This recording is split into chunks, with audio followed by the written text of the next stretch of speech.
Hello guys, for today's video ay gagawa na naman tayo ng panibagong mosquito repellent gamit tong tanglad, lemongrass, karabo or oregano, ayan, at meron akong asin and cotton balls.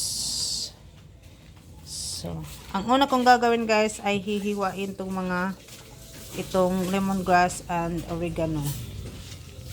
So, ayan guys, nahiwa ko na yung lemongrass at yung oregano. So, next step is atin yang igisa. So, ayan guys, nilagyan ko siya ng cooking oil. Any oil pwede. Igisa natin yung dahon ng oregano and yung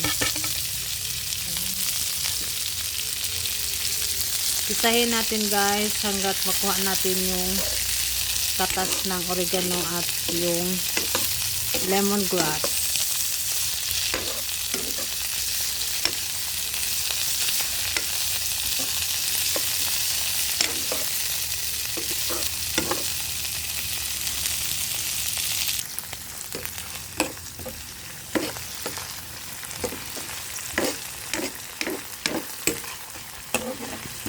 Ayan, kunin natin yung katas ng oregano at saka lemongrass.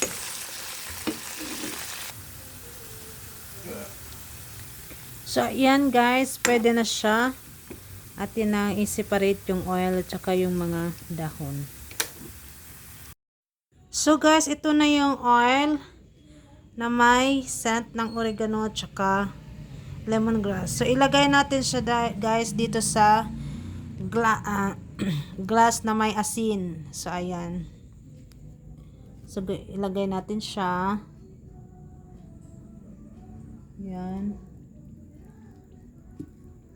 Ay, hindi nagkasya. So, ayan siya guys. Nilagyan din natin ng cotton na may stick. So, atin siyang sisindihan. Ayan. Tingnan natin guys. So, ayan na siya guys. Meron na tayong oregano and lemongrass insect repellent. Ayan. So, ayan na siya guys. Ilagay natin siya sa ating mga room or mga corners na malamok. So, ayan. So, that's it for today. Thank you for watching. Please like, subscribe, and Jenieke Vlog.